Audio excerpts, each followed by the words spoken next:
રાજકોટ જિલ્લાના ધોરાજી પંથકમાં ખેડૂતોએ ઘઉંના વાવેતર મખબલ પ્રમાણમાં કરવામાં આવ્યું છે, ત્યારે ધોરાજીના માર્કેટિંગ યાર્ડમાં ઘઉંની જણસીથી માર્કેટિંગ યાર્ડ આખું ઘઉંથી ભરાયેલું જોવા મળ્યું। ધોરાજી પંથકમાં ખેડૂતોએ ઘઉંનું વાવેતર પોતાના ખેતરોમાં લગભગ ખેડૂતોએ વાવેતર કરવામાં આવ્યું છે।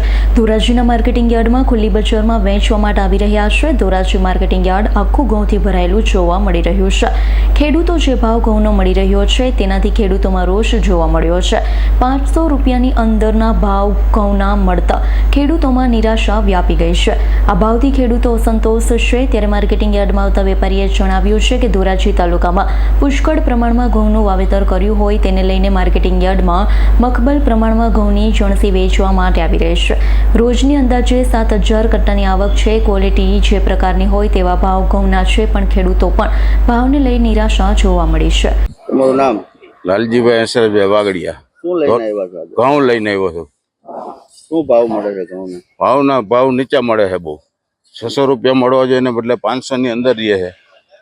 ખાતરના ભાવ એ પ્રમાણે બિયારણ લેવા જાવ તો કે 1000 રૂપિયા 800 રૂપિયા। માર્કેટિંગ યાર્ડમાં તમે લઈને આવ્યા છો?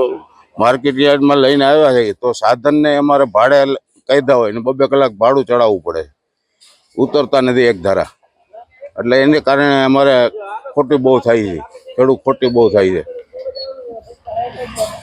નામ? યોગેશ બાબુલાલ ડોબરિયા મારું નામ છે, અને અત્યારે ધોરાજીમાં મબલક આવક ચાલુ છે ઘઉંની, જેથી કરીને ઘઉંનો વાવેતર પુષ્કળ પ્રમાણમાં ઘઉંના વાવેતર ધોરાજી તાલુકામાં કરેલ છે, જેથી ધોરાજી તાલુકામાં કમસે કમ 7000 કટ્ટાની આવક છે, જેના આપણે મણ કરીએ તો 16 થી 17000 મણ થાય છે।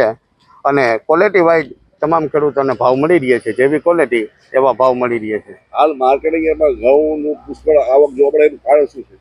એનું કારણ છે ધોરાજી તાલુકામાં વાવેતર ઘઉંના વધારે છે, જેને કારણે વધારે આવકોનું પ્રમાણ જોવા મળે છે। મનસુખભાઈ ઠુમર બોલું છું। યાર્ડમાં ઘઉં લઈને આવ્યો છું। ઘઉંના ભાવ મળતા નથી, પણ 600 રૂપિયા બજાર હતી, પણ 500 ને 500 ની અંદર રહે છે। ખેડૂતને ઘઉં બિયારણ લેવા જાય તો 1000 રૂપિયા 800 રૂપિયા, ખાતરના ભાવ એવડા, દવાના ભાવ એવડા, મજૂરી એવડી, અને પૂરતા પ્રમાણમાં ભાવ મળતો નથી। અને યાર્ડમાં ઉતારવામાં એવડી તબલ રહે છે કે વારો આવતો નથી, 5-6 કલાક ખુલે છે યાર્ડ, એટલે બધા ખેડૂત હેરાન થાય છે, એવું બધું છે તબલવાળું ઘઉં।